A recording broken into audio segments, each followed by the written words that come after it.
ก็สิพอได้นอนกอดกันได้อยู่เนาะเฮ้ยเนาะ บ่ใหญ่ว่าไอ้ลูกอยู่ ขดองก็มาเช่ามื้อใหม่มาพุ่นแล้วเฮ้ยรถอันนอนกลางคืนก็สิเอาให้ซะก่อนสิให้นอนนำซะบ่เดี๋ยวนี้น่ะโอ้ยเว้าปานบ้าหลายเล็กน้อยฉันพอได้นอนนำนั่นฮะฉันน่ะไปนอนนำผู้อื่นได้ยินบ่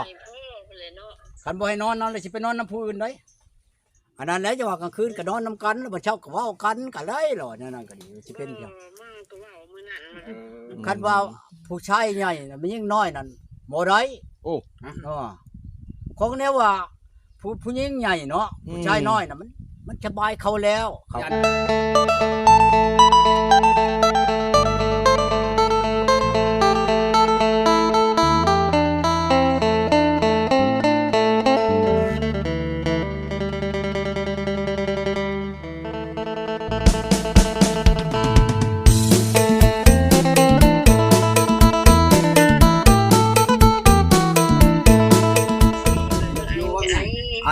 ก็สิพอได้นอนกอดกันได้อยู่เนาะเฮ้ยเนาะ บ่ใหญ่ว่าไอ้ลูกอยู่ว่าสิ มันได้แล้วเนาะเอาเงินมา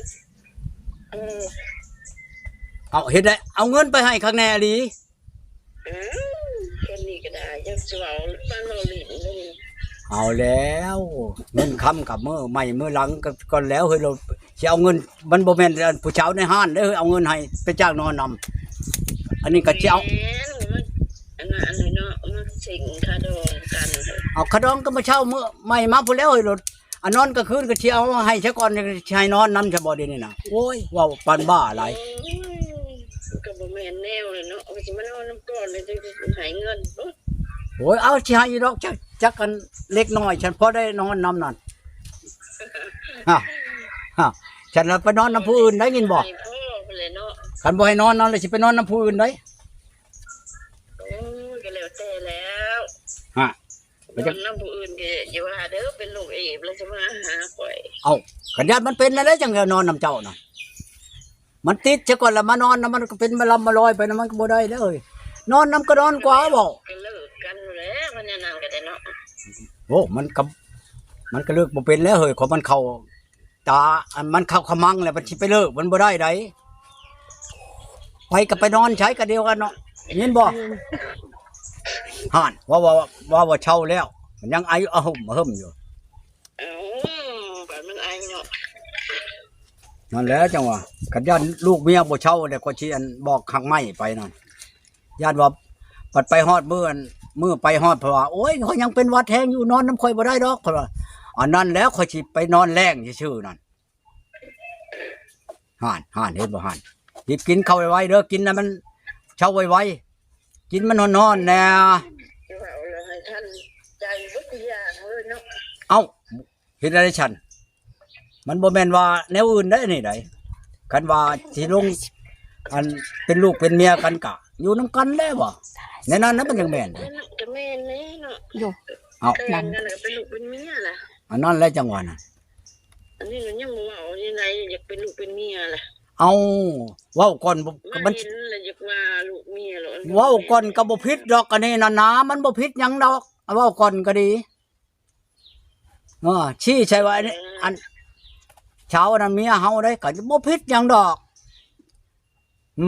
พิษเลยเนาะเมียจังไรเจ้าบ่ทันคอสิมาบอกเมียก็พิษแล้ว เว้าแน่บ่เว้าขอก็เอาแล้วจังขอเอาแล้วจังแต่งก็บ่ได้บ่แต่เขาเอากันผ่านมาเนี่ยบ่ทันได้แต่งน่ะได้ลูกเป็น5คนก็ยังมีเว้าแน่บ่เว้า มีก็ยาแล้วเขาเนาะ จำกันกับควายจำควายบ่เคยแทงเขาบ่เป็นได้เฮ้ยระวุดระเวออยู่ยอกมันบ่ได้ไดคนเคยพอแห้งแหละ เว้ากันแล้วยามมาฮอดมื้อเช้าแล้วก็เว้าก็ อันนั้นแหละจะว่ากลางคืนก็นอนนำกันแล้วบ่เช้าก็เว้ากันก็ได้หรอนั่นก็ดีสิเป็นจัง มาก็เว้ามื้อนั้นมันแหละมาฮอดแล้วก็เว้านั่นแหละ หาไปค้ำเด้ฉันเห็นได้ฉันสิเว้าในเป็นเว้ากับเจ้าสองคนแล้วก็ยาแล้วมื้อเช้ามาก็เว้ากับเฒ่าแก่อ้ายน้องเจ้าแหละก็มานำกันเลยว่าในนั้นล่ะว่าแม่นบ่ บ่ได้ เอาเว้าเนี่ยบ่จักไปแท้นี่บ่ได้แล้วเฮาหาไปหาบ่ทันได้เว้าเฮาบ่จักนอนก่อนมันบ่ได้เด้เฮาคนใจร้อน ก็เว้าก่อนแล้วก็จังนอนเนาะ โอ้ยนอนจะก่อนจะเว้ามันสิเป็นไปจังเลยนะมันสิ แหละ มันบ่เจือนคือตะพังห้วยตะพังน้องดอก มันบ่แม่นชาวเวียกอดเด้ออย่าพอเอ้ยสิบอก เอา ไผสิไปเว้าว่าลีกอดกับเมียเฮานี่แหละกอดเมียเฮาก็บ่เว้าดีกอด แล้วชาวเวียกอดนี่แม่นนี่เด้อจะกอดยามใดก็ได้ อันนี้ชาวเมียกอดเฮาบ่เว้าว่าชาวลีกอดนะนี่ชาวเมียกอด อย่าว่าอะไรเหลืองเอาเงินมาแล้วนะ เอาก็ถือนั่นแหละเงินเว้านี่บ่บ่ถือได้สิได้ไปหาได้ถ้าเงินน่ะถือไปแล้ว แล้วก็เว้ากันตกแตกแล้วก็ปรุงให้เขาแล้วก็มื้อบ้านเจ้าบ่อยู่ได้อยู่บ้าน เอาก็เมื่อพุ่นแล้วสิอยู่ไปจังนั้นน่ะคงอยากเอามาพี่บ่แม่นว่าสิไปนอนสิไปชูเจ้าได้ข่อยอยากเอามานํอยู่นํข่อยพี่ได้ข่อยแฮงบ่มีคน สิได้มีอันนี้ถ้า อืม เว้าลินๆได้ข่อยได้ จังว่า อืม เจ้า เจ้า ให้เขาแล้วก็มาแหละ เจ้าหูจักบ่เจ้าชื่อแพทย์นั่นมันพอดีบ่หรือบ่กะชบเบิ่งซะก่อนโอ้พอดีอันนี้พอดีงามเพิ่นนั่นน่ะนะ บ่พอดี เฮาก็ชื่อเอาเท่านั้นนะนี่มันเป็นอันนั้นนะข่อยนั่น มันบ่แม่นเสื้อผ้าเด้อ เพียงจัน บ่แม่นสิไปลองเอาคือเสื้อคือผ้า ก็บ่แม่นร้องดอกอันนี้ก็ นอน เลยมันบ่พอดีเลยบ่สิแก้ถิ่มมันบ่แม่นนะเนาะ เว้าไปแล้วบัดนี้ ก็ได้จะซื้อใหม่ๆแล้วเด้อ นั่นๆแล้วคันว่านั้นมื้อคันว่าไปก็แม่นมื้อคือเนาะ พระเจ้า โอ้ยหอมแก้มเด้เว้าคือคักแต่เจ้าดูนี่นะพ่อใหญ่ใจขึ้นพ่อแม่พี่น้องบ่ได้แล้วบ่พ่อใหญ่บัดนี้ ฮะ อ๋อผู้สาวผู้ได้คือว่าหวานเด้พ่อใหญ่ ได้แล้ว เอาแล้วผู้ชายก็เชียงปากกันเดียวกันกระตู้โฮมผู้เจ้าแล้วคนทางนั้น โอ้ คนทางเดียวกันนั่น เอาคนทางพุ่นบ่ เอาก็คนทางพุ่นแล้ว แม่นบ้านเดียวกันบ่ บ่พ่อใหญ่ บ่คนละบ้า คนใหญ่ นเมืองเดียวกัน พ่อใหญ่สิไปหาข่าวบ่มื้ออื่นมื้อฮือบ่ มือช้ำคำเราให้ไปในบุญบ้านเรา บ่ ไปฮอดแหละมอบเงินคำให้เท่าแก่แนวโฮมได้นอนนำโรดเราอ่ะ นั่นๆแล้วบ่พ่อใหญ่ เนาะ สิไปนำใดพ่อใหญ่เดี๋ยวนี้บ่เลยสิไป ก็ เนาะ ไปกินรับชิ้นพอแล้วก็ไปกันดิ เอาหน้า เพื่อนเราว่าเราชื่อ2,000 บาทโอ้ตัวนั้น6คนเรา6,000นะเราเอาช่องแล้วก็เขาชี้เราอ่ะ โอ้โห มาโลเลยเรามาเห็นแล้วกิน เฮ็ดได้ไปพ่อใหญ่ขี่รถแบบใดอะนะ จังหวะแล้วค่อยว่าของว่าค่อยสิไปผู้เดียวค่อยเด้ตะกี้นะคำว่าพระเจ้าไปแล้วก็เอารถใหญ่ไปก็ได้ไปบ่ยากดอก สามคำมื้อนี่บ่พ่อใหญ่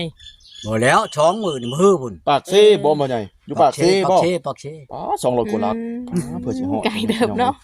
สนุกอยู่ท่าอ แต่ ยู่ กี้ค่อยว่าสิเอากระโตในบ้านเอากระโตในเมืองหมุนหั่นโลดมีผู้เว้าให้ข่อยนั่น อืม อยู่ในหั่นนั่น นี่ นี่ชื่อเราก็มีอยู่ในนี่เราอะมาโลดอยู่ใกล้ๆเฮือนข่อยนี่บ่แม่นข่อยเว้าประมาทดอกเขาเจ้าว่าสิใครกว่าผู้เก่าบ่จักเราอ่ะตามข่อยเบิ่งนี่นะเราอ่ะนี่ก็แฮงนั่นแหละลูกช่องซื่อๆผู้นี้ กำลังคักแล้วเนาะพ่อใหญ่ ผู้นี้นั่นลูก3คนผู้นี้นั่น กำลังรู้จักงานแล้วเนาะ มันจะต้องสอนเลยเนาะเอาใหญ่ ฮะ บ่ต้องสอนงานเลยมาก็เป็นมาแล้วเนาะ เอาแล้วบ่ช้อนได้มันคนมันอันนั้นแหละ เฮ็ดอยู่ บ่พ่อใหญ่ ก็ได้มา เค แล้ว ย เนาะ สิบ่ยันเขาปีนคำเว้าอีกบ่พ่อใหญ่ จักแหละ ไปฮอดเพิ่นจะคือสาวอยู่วิลาอีกได้จังได๋เนาะ โยก เออ เฮ็ดว่านั้นบ่ได้เด้ ปั๊มเอาเลยเป็นหยังพ่อใหญ่ ปั๊มรู้แล้ว เนาะเออ อ้าว ปั๊มเฮาก็เสียเนาะพ่อใหญ่เนาะ เชียร์ก็ยามันได้ เฮาได้ จัง เนาะพ่อใหญ่ ก็อยากเสียอยู่แล้วเนาะ เงินเชียร์เมียได้หรือยาได้วุ่นวายเพียงได้ คำบ่เพ่บ่เลยสิปั๊มช่อยได้ เอ พ่อ อ ใหญ่ โอ้ยนั่นแหละจังหวะสิเอาบอลอันนี้อีก คนบ่กล้าปั๊มนี่กังเว้นเลย เอาแล้ว มันบ่แพ้มันได้ ขนาด ห แต่ ลาย กลาง คน คืนได้พ่อใหญ่ ขนาดได้นี่ไหน คนถนัดแต่กลางคืนเพิ่นว่า ค่อยถามว่านักเท่าใดเจ้าน่ะ60 ป๊อดโตบ่เลยสิว่าอยู่บ่พ่อแม่พี่น้อง ยัง60โล อันผู้นี้แล้วผู้ว่าน้ำข่อยกิน น้ำหนักเขาบ่ น้ำหนัก พกปั๊มได้บ่60โลฮะ โย แห้งได้ผู้หญิง60โลได้ เฮาก็คอยปั๊มเอาหั่นแหละเนาะ แล้วผู้หญิงเอ้าแล้วพ่อใหญ่สิบ่ไปปานนนบ่ ยามันแหละจำคอยว่ามันบ่จำมันแค่น้อยงอยคอนงางพุ่น บ่มันบ่ช้ำเจตปาดบ่ มันจะกว่าพุ่นแหละ สิบ่ช้ำเกียรแตกหรอกไงงอยหลังกบบ่พ่อใหญ่ นั่นแหละจังหวะ จำกันเจตปาดตัวแม่เป็นใหญ่เนาะพ่อใหญ่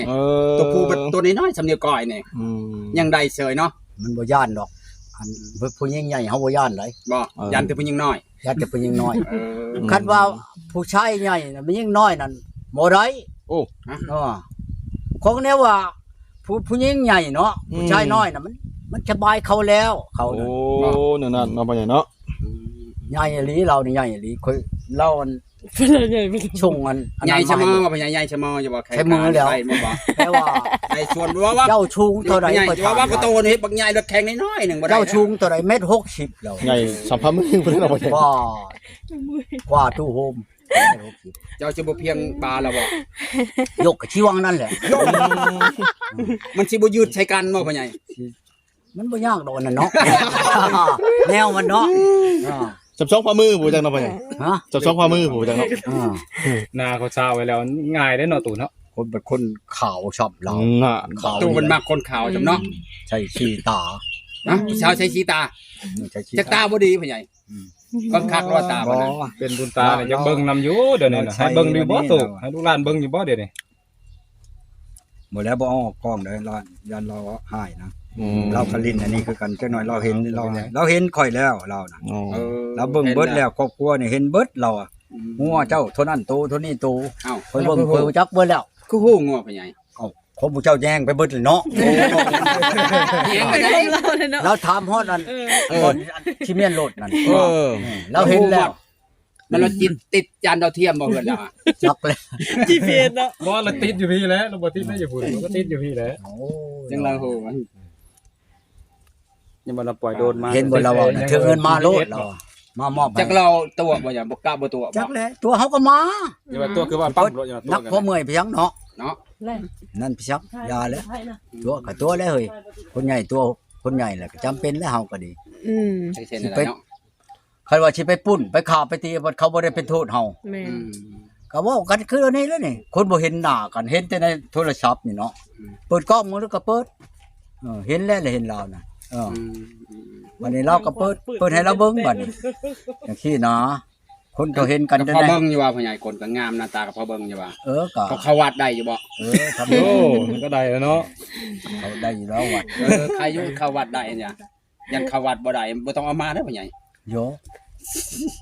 ธรรมดาบ้านเมืองคนลาวเฮาเนาะ อืม ฮักชุบไปเว้าได้เด้อคันแถวนี่ลงไปด้านทั้งอันตะโอยนี่บ่มีฮอดวัด บ่มี มานี่เนาะแปลว่าค่อยไหวพระนี่ไหวพระไหวคุณค่อย สิโปนกับเมืองนองมีวัดเดียวเขา เมียค่อยเอามาจากบ้านกังนี่เมืองตะโอยนี่ลงมาจะมาชั้นอยู่เจ้าเป็นหยังค่อยว่าเจ้าเฮ็ดหยังบ่ซั่นน่ะ ของขึ้น เฮ็ บ่ ด ตู่ หยังค่อยไหวพระ อืม เอาแล้วเจ้าจะมาเห็นชั้นอยู่บ่บับระญาติ อืม เอาแล้วบ่ญาตินี่ฮีดค่อยยิบขันมักเบงนี่บ่เป็นนี่ อืม บัดเอามาแล้วมันงามกว่าชุดมันเคยยิบหั่นอีก เนี่ยเป็น มันเฮ็ดเป็นน่ะ อ้าว อืม ฮอดมื้อวันชินแล้วมันพูดมันเป็นเกาะเอาไปตองมาเฮ็ดเป็นไดอีนั่นได ครับแบบเขาบ่เคยยิบเนาะ เออ คุณน่ะ ชมเขาบ่เคยหั่นแหละเป็นอีนี่โอ้ยอันนั้นแหละค่อย โอ้ยหักเป็น โทษติดหักบ่หับแต่ว่าโอ้ยมันเงิดมันอยู่ดีนี่มันเฮ็ดอะไรนี่โทษนี่ติดจนว่ามันมอดเองเปิดใหม่โทรใหม่ก็ติดอีกจังหวะมันเป็นอะไรเด้ก็จังหวะมัน แต่เวลานั้นโทรไปหาพ่อตู่อีกแม่นบ่ มันก็โทรมา แต่ว่าพ่อตู่บ่ จะ รับ บ่รับ เฮาก็บ่หับ นั่น อ้าว อืม เจ้าว่าเขาเครียดตัวนี้บ่จักตู่ มันให้ในนั้น เจ้าว่าเขาให้แนวนั้นบ่จักเจ้าบ่รับสายเพิ่น มันแมนแล้วพ่อใหญ่บ่รับเขาก็น้อยใจเลยผู้หญิงเป็นขี้น้อยใจอยู่แล้ว มันตึกก็ตื้อไปช่องชาวบ้านก็ตื้อธรรมดาโลดติดโลดบัดนี้มันบ่หับนะ บ่เป็นอันนี้ของเรา สัญญาณบ่ มันเงิดตัวนี้ล่ะหักคือว่าแล้วบ้านเขาบ่จะมีสัญญาณกันได้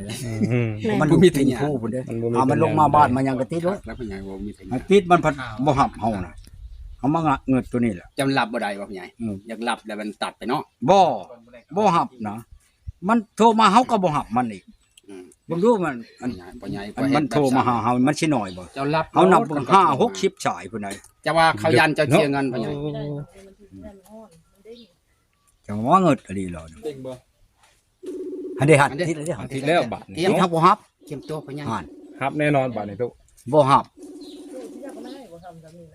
อืม คันหับนี่เฮาอยากเว้า ใส่ไปบ่มี เฮา สัญ บ่ ญาณ หับ ได้เนาะ นี่ติดนี่แม่นบ่ติดอันนี้ ติดเนาะ แม่นๆ ลูกชายเพิ่นเครียดแล้วตุ้ย จังว่าบ่เฮาก็เว้าว่ามันอยู่บ่แม่นเฮาบ่เว้าหยังเฮาว่า ดีๆ หับไปแหน่เจ้าอยู่ได้ใช้ อืมอืม เฮาจะส่งเงินไปหาลูกให้ลูกนะแต่มันบ่หับ อืม วันนี้แหละจดพุ่นแหละธรรมดาลังเทื่อเฮาเลิกเลยเนาะ5 7 โมง8 โมงเฮา เจ้าทีมโทรศัพท์ไปอยู่เฮือนเราไปเฮ็ดเวียกบ่พ่อใหญ่ จังบ่เฮ็ดก็บ่มีกลมัน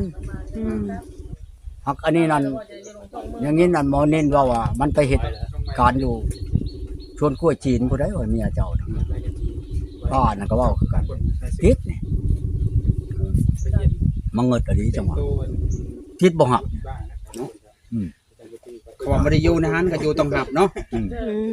จังหวะยันปะโทรศัพท์เนี่ย ยัดปะโทรศัพท์ อันนี้ ปะไว้เฮือนแล้วไปเฮ็ดเวียกเนาะ ที่จังหวะอันนั้น อ่า ไปใช้นี่ตัวเองเว่าหลายอย่างอะไรเนาะ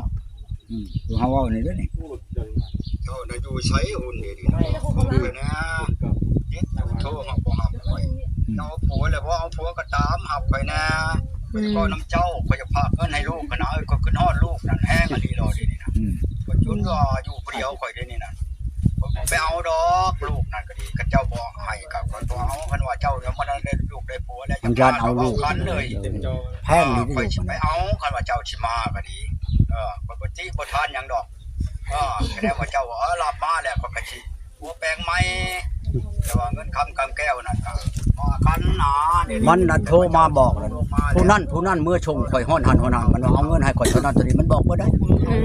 เขาจับผู้มันมาชงมันเดี๋ยวนี้เพิ่นสิมาปัวแปลงเจ้าใหม่นะเดี๋ยวนี้มันบ่บอกนะ อืมโหบ่แหล่โชว์สีมือ โอ้ยมือละติดบ่ได้เนาะพ่อใหญ่เนาะมือนี่สิได้อยู่บ่พุ่นนี่ลองดูบัดนี้ ลองรู้บ่นี่นะ อ๋อตัวสิได้อยู่บ่บ่ทันได้เล่งซ้ำบัดนี้ มันก็มีน้ำมันอยู่นะ โอ้บ่ได้สิเล่งให้เด้บัดนี้ นอ เนาะ นครับแล้วเล่นกันไหม ตัวเล่งขึ้ แร น งดีรีบบ่ อ๋อตัว เบิ่นบ่ มันมีควันเนี่ย อึ๊บ